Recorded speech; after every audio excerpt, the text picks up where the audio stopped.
It is not going to lie. Another podcast coming to you live. It's your boy Earl. We got Matt in the building. Your boy Obi. Yes, A sir. lot, a Yes, lot of sir. sports happening. We just here to bring it to y'all for another week. Before we even get into it, please make sure you hit that like and subscribe button. Please, please, please. We appreciate the love. We're gonna get right into it. We got a lot of things happening in the sports world. We got Chris Paul, aka Cliff Paul, aka the point guard, advancing to his first NBA Finals. I wish I had a applause button because I would hit it right now. I got you. There you go. I wish I could tell Envy to drop one of Clue's bombs on it. Big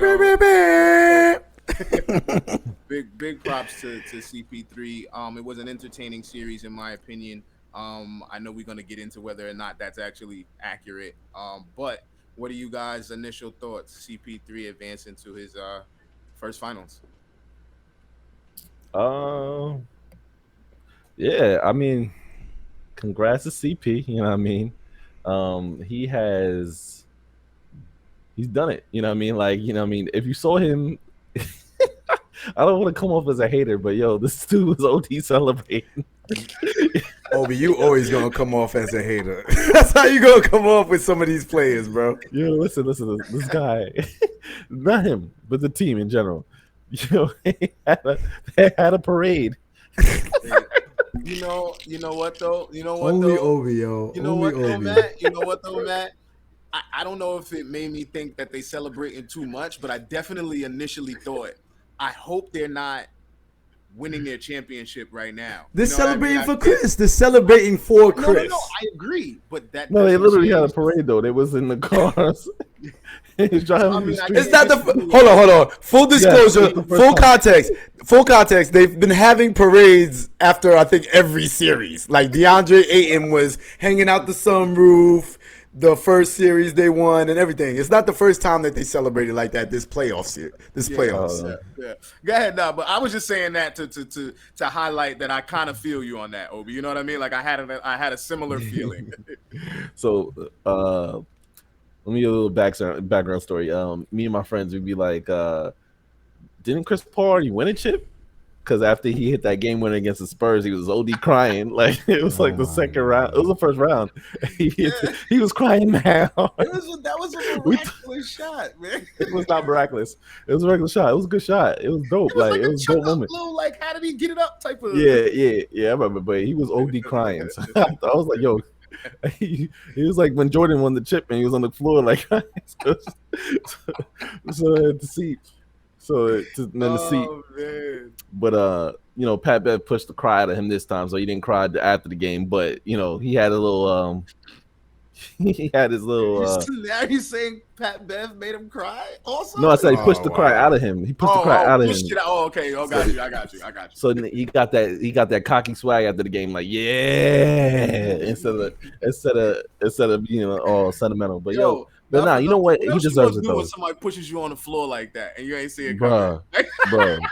Bro, CP is a better man than me, son. Bruh. Nah, actually, you know what? Nah. Because you could tell when someone takes that kind of L and they resort to those kind of messages, it's actually kind of funny. You kind of laugh it off, like you got him, like you tight. Now, if it wasn't like that, like if it was just like a regular season game, you did that, they're gonna have to. I don't know. That was wild. And he's dirty. He's a dirty individual. Like really, I would not bad, like. Man. That was a bad look, man. That was a bad look. That was nasty. I hope he gets suspended for 10 games. What a dirtbag. He'll probably yo. I watched that at work because we were going back and forth about what Chris Paul said, and then I watched it 10 times. He just looked at him. He didn't say anything. So it had to be something. I was like, he didn't say anything. His lips didn't even move. He literally looked at him, and Pat Bev got triggered. Like, he said a lot. When I just dropped 20, when I just dropped 30 on you in the second half, me just looking at you is saying a lot. It says a whole lot. And it wasn't even a stare down. It was like, and then he kept it moving. It was like a head nod, like, yeah. You know what time it was. He said, what? Yo, he said, Hold on, I can't say that. That's like I was gonna say the same thing. But yeah, he's like, nah, I'm not. And then he pushed him. Yeah. And then but Pat Bev been so dirty, son. I'm still never forgetting for what he did to Westbrook. That He's was a dirty horrible. individual. What about the last game when he did the Chris Paul when he took his legs out And he was jumping like Chris Paul was flopping. Like, yes, Chris Paul flops, but that wasn't a flop right there, bro. Yeah, exactly. Yo, whether he threw his leg out or not, you still undercut him, and then he fell with without being able to brace himself. It's no support. I don't know how he mocked him like bro, he was on one leg and you swept the leg like Karate Kid. Like, what are you talking about? I'm about to get a petition to get this black Air Force wearing dude out of the leagues. Yo, that was so dirty, bro. He's just a dirty. I don't know how Chris Paul must have the patience of a monk to not fought him by now. Like, I don't know. And then Westbrook told y'all, like, yo, Pat Bev just be running around tricking y'all. He don't play no defense. He just be running around doing nothing. And you know what? Who can he guard? All series for guarding Devin Booker. And I don't know. And you know how it goes. I'm not saying that he did anything, but you know how it goes. If a superstar has an off night, then it's like, oh my gosh, this dude locked him up. He's such an amazing defender, But I'm just saying, I remember them saying that was the only positive thing I heard them saying about him over the course of the series was how he had turned up the defense on Booker. I didn't necessarily. Yeah, I didn't see him on. I didn't even see him on Booker that much. Yeah. To be honest, like maybe I'm tripping, but I saw like a lot of bridges. He was definitely on. Like if we looked it up, we could probably find the I saw him on a lot of Chris Paul too. Yeah, and that as well in that closeout game. Especially. Yeah. So I mean, he run around tricking y'all, and he just dropped 41. He's 41, dropping 41. Big facts. Yeah. Pat shout out to Chris Paul, just like Iguodala. Listen, like sometimes you don't have to be the best to end up the best, right? Like whether you think Chris Paul was the greatest or not, whether you think LeBron was the greatest or not, the longevity game wins it in the end, right? People forget, like, we was arguing in barbershops and schools, getting kicked out of, like, classrooms, arguing DWill or Chris Paul. Who is DWill anymore? Like, whatever happened to that guy? He quit. Well, I don't want to be too critical because I ain't in the NBA, so he made a lot of money, so whatever. But he quit basketball because he had bad ankles? Like the same, like what happened to this guy? He just ended up quitting. He ruined the Nets, first of all. This is the same guy who went 0 for 9. Not to make this about DWill, but you remember when he went 0 for 9 and Kobe cooked him and was like, yo, listen, if you go 0 for 9, that means you gave up. Like, I'd rather go 0 for 30 or 0 for 25, or you know what I mean? Like, go 0 for 9 means you just quit on yourself and your team. So I mean, he quit. So, but anyway, back to the whoever that friend is that you was having that argument with, stop kicking that man while he's down. Okay, you've already. What are you talking about? Him down. When you were growing up, whoever was the DWill fan, because I'm sure you were on the CP side of it. Nah, I was kind of middle. I wasn't a big DWill fan. I wasn't a big Chris Paul fan, but I had a lot of Chris Paul fans. Oh, okay. That I would roast when DWill cooks them, but then you know what I mean, like. DWill used to cook Chris Paul. Like, he used to, like, give it to him. Like, that was that T-Mac Kobe thing. He was a tough guard for CP. He was a mismatch for CP. And, I mean, we'll never know if DWill was actually nice, too, because he fell out of basketball grace after he left that Jerry Sloan system. So, yeah. You know what I mean? He came right in on the heels of John Stockton. So, you know what I mean? He just used the same system. After that, he sucked. So, but I don't know. All I know is Chris Paul did his thing. Long time coming. Congratulations. Hopefully we can give him some kind of an opponent. So, like, hopefully Giannis comes back. You know what I mean? I don't know. This playoffs is trash. Trae Young will be back. Trae Young will be back for the finals. You think he's going to make the finals? Yeah. I think now Giannis, I'm more worried is not going to be able to play the rest of the playoffs. If from looking at both of their injuries, just the eyeball test, I think Trae Young will be back for finals. No, I'm saying I don't think the Hawks are gonna make the finals. Oh, So I'm not giving a prediction. I'm just oh, okay, that's saying. what I'm saying. Like I thought it was like a No. bold ass like Trae Young will Oh be no, back. no, no, no, Cook no. cook. Nah, I'm not making any predictions. I'm just saying, regardless of which team makes it, if the Bucks make it, I don't think Giannis is going to be able to play, and I think that if the Hawks make it, I think Trae Young would be able to play. Mm. I think Giannis will play. So does this mean anything substantial for the Los Angeles Clippers going forward? Uh, Who's up for free agency? Anybody? Kawhi. He's unrestricted free agent. Yeah, he's gonna opt out.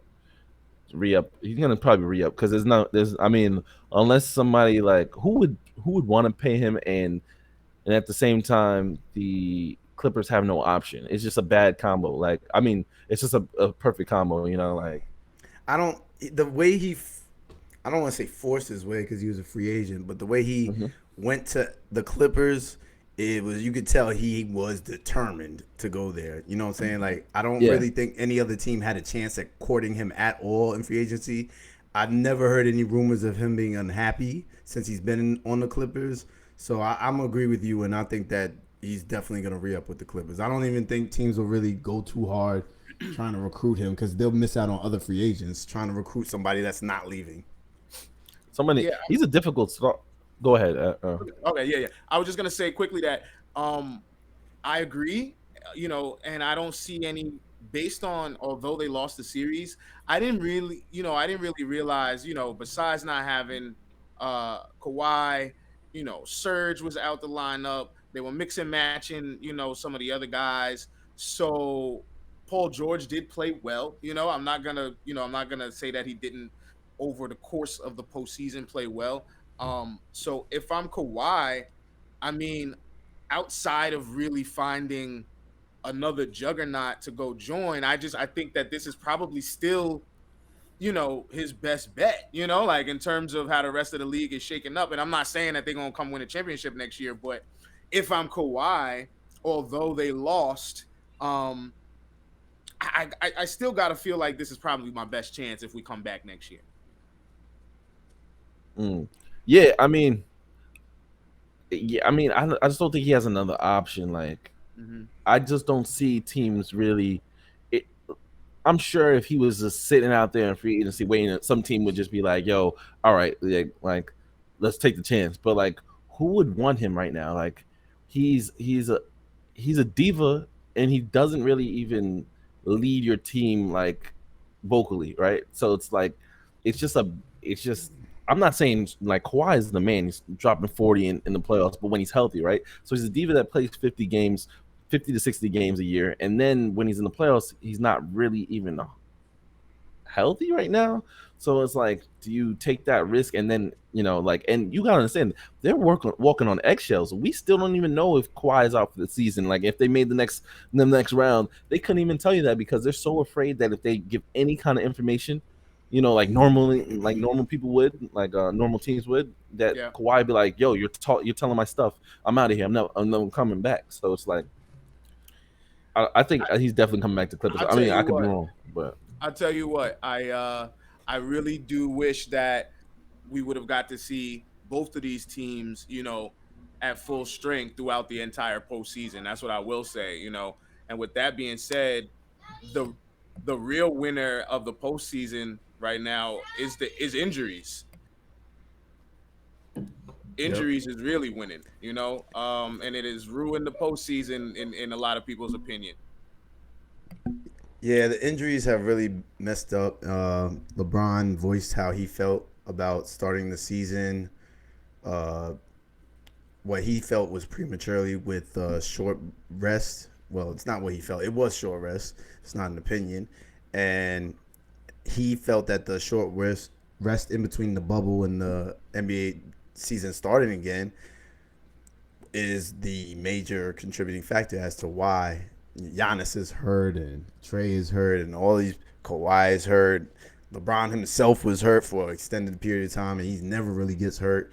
AD was hurt, and the list goes on. Kyrie got hurt, and even though a lot of those injuries were like landing wrong and doing X, Y, Z, you can't really say LeBron is wrong because we've never seen anything like this as far as the star players on every team getting hurt, literally every team.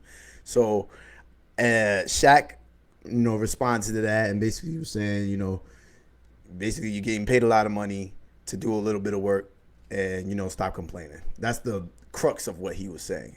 And people have been on both sides of the fence with that.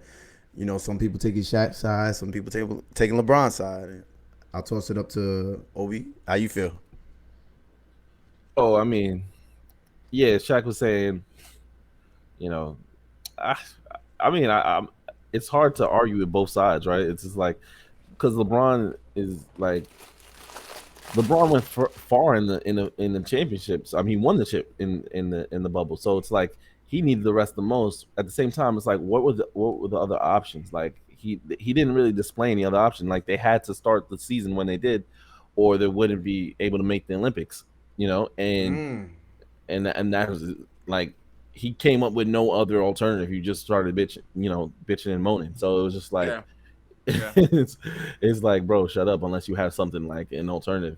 And I don't disagree with that either. I don't I disagree mean, with yeah, that. and Shaq, I mean, yeah, I mean, yeah, every hard working person is gonna be sitting and agree, like, yeah, you're making hundreds of million, shut up. But I mean, you're allowed to complain in your situation, like it's all relative. Like, yo, their bodies are being broken down, so it's like while LeBron, it seemed very convenient that LeBron was saying all this, it makes sense because end of the day, like we can say it was coincidence at first, but like yo, everybody's hurt. This is literally the worst playoffs I've ever seen.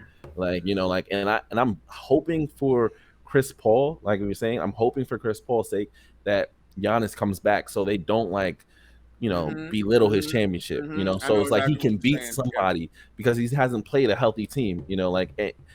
It's been so bad that even when he missed 2 games, it didn't really he matter because still it's like won because the other they team was won. even It more was like because hurt. of Kawhi is gone, so it's like Yeah, come on. yeah. So we'll see. The injuries have made this the worst playoffs ever, and I don't think anybody's even watching the Hawks and Bucks game that just ended. Like it's just like you know. Yeah, Okay. and that's the reason why, So, um, to that point, you when's the last time that you watched a pivotal game 5 in a conference final, um, where the series was tied at that, so super pivotal, and the best player on neither team was playing, and one of those guys is a multiple time MVP. The other one is also an all star. You know what I mean? Like and has played uh like a budding superstar throughout the playoffs.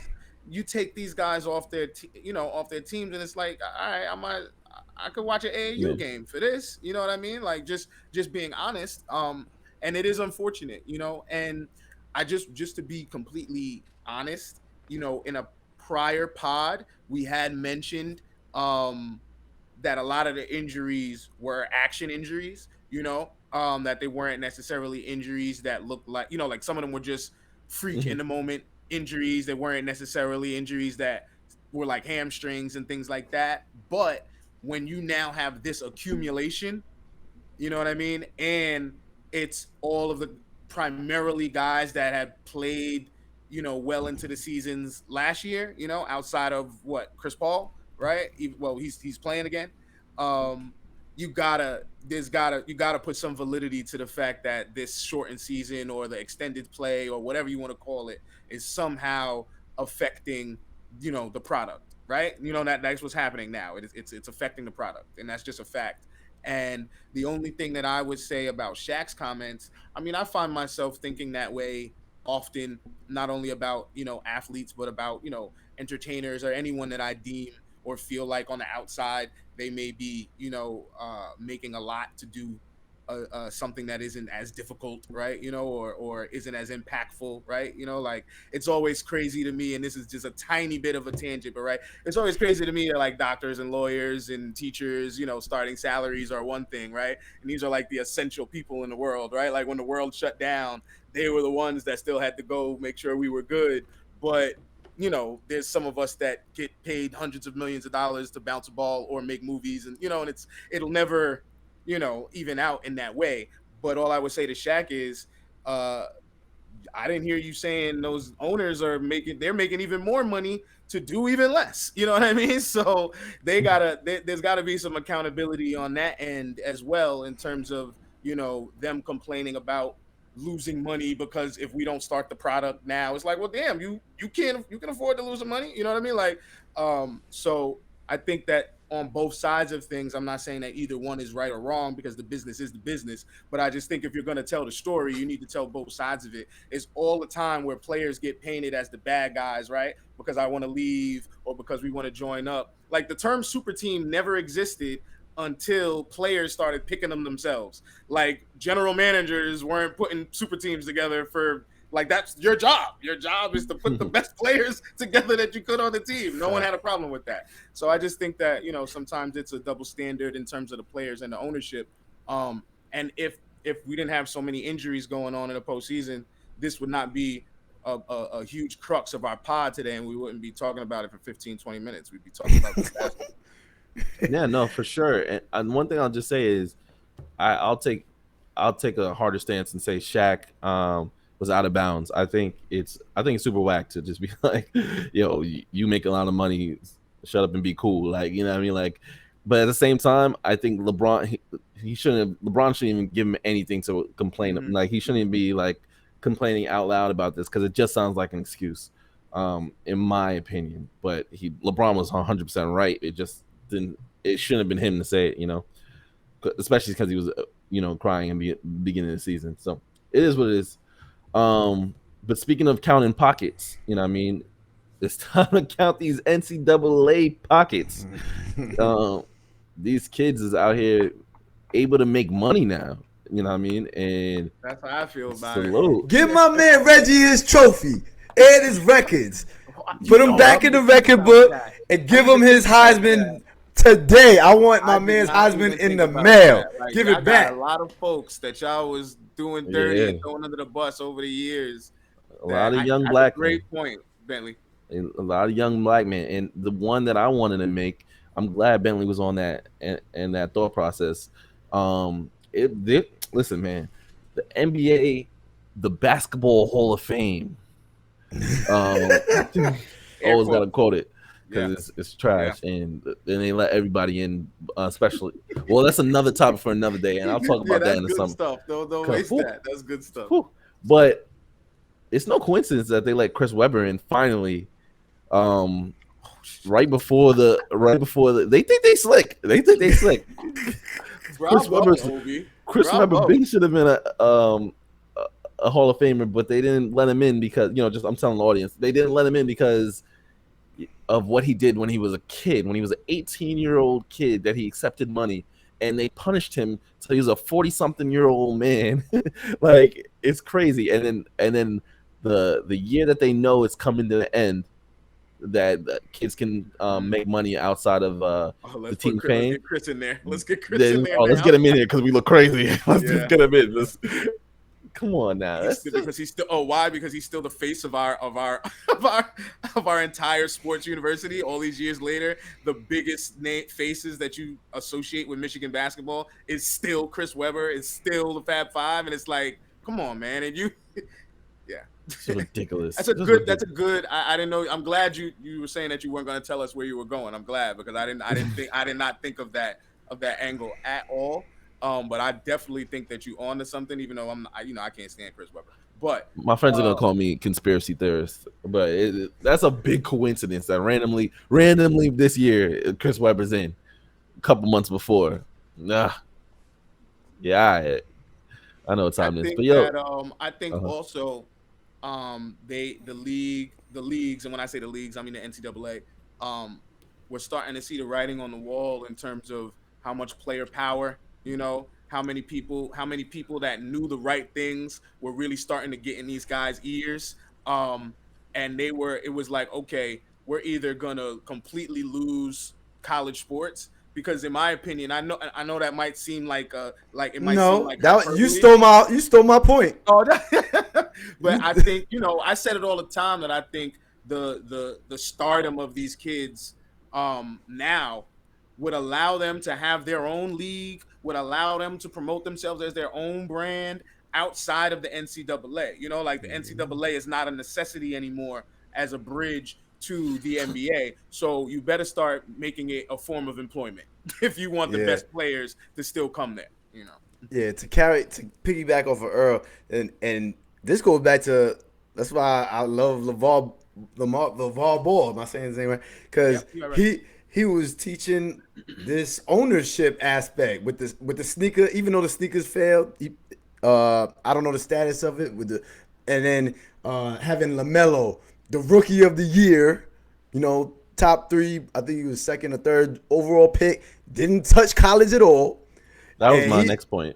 And he's just bringing home crazy amounts of money. Didn't go to college at all. And all the young kids that I know play ball, they looking up to him. Even people our age just looking at him as an example in the NBA on how to do things.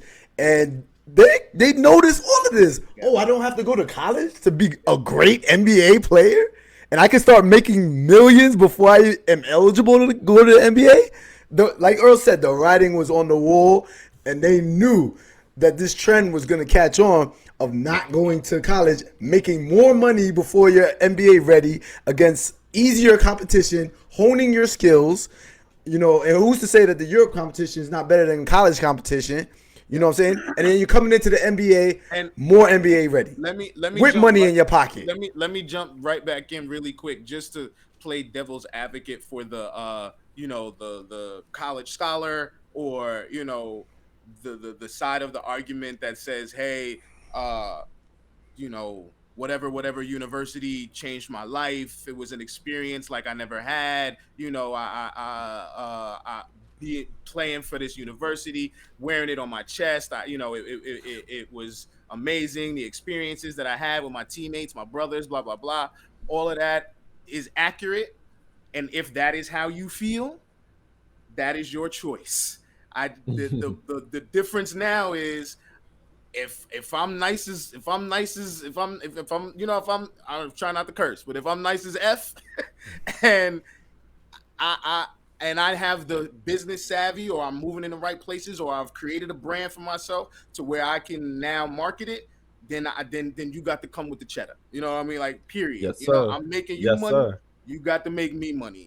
And honestly, please, there's probably some reparations. I mean, some of these universities, they owe Reggie some reparations. They owe Reggie Bush reparations. Like if you want to go back, you know what I mean? Like some of these institutions was built on the backs of these athletes, and you know what I mean? And I'm not even talking. That's not even talking color. I'm not even talking color. I'm just talking period. The athlete. Athletes in general.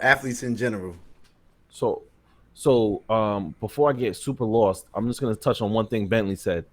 The NCAA is so stupid, because I call this, like, when it happened, like, them not letting LaMelo Ball play basketball will be the, I don't want to say downfall, but the biggest fumbling of the bag, bro. Like, this kid had a 5 million follower when he was like, I mean, he was followed by like 5 million kids on social media platforms since like he was 15. Like, everyone's waiting for this guy to play basketball, and you're gonna say he can't play basketball for college because he made money off of a sneaker when he was 15 years old? That's crazy. Ridiculous. And you just dropped the bag on that. And secondly, I'm like, the fact that if my daughter goes and plays volleyball for a school and she wouldn't be able to have a YouTube channel. Right. That's a great point, Ogie. That's a great point. But regular Susie and Janet and Sasha, I try to switch up the names. Diversify. You try to diversify. It was very diverse. They can go in there and make as much as money while they're in school. That's ridiculous. Like, they can do whatever they can start. So that's why, in my opinion, NCAA, that wasn't America. That was socialism. That was communism. We don't want to pay the students because you're thinking about the future NBA player, but you're not thinking about the field hockey girl that can't, and this and that. And I'm like, yo, listen, that's not how America works.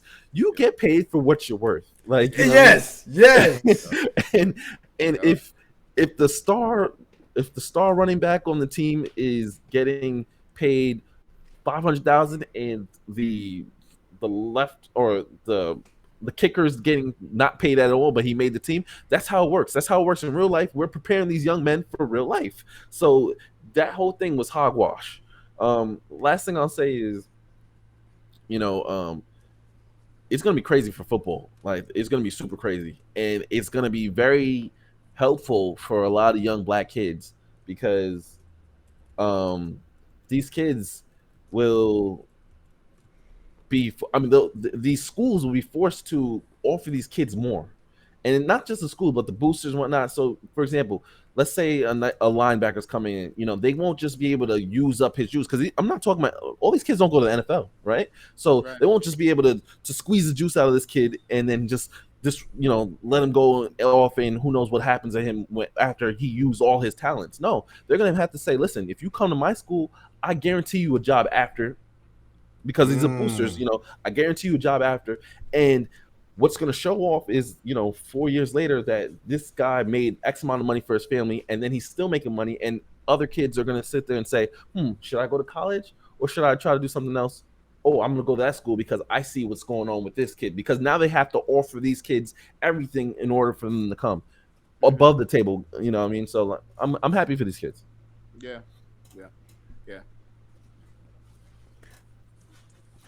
All right, everybody, we're gonna wrap this episode up. Thank you for tuning in. Please like and subscribe. We need the subscriptions. Y'all gonna make me beg, please. Not gonna lie, NCAA owes these kids some checks. Yeah. There you go. Not gonna lie, Reggie Bush deserves his Heisman. Not gonna lie, all my not gonna lies have been right.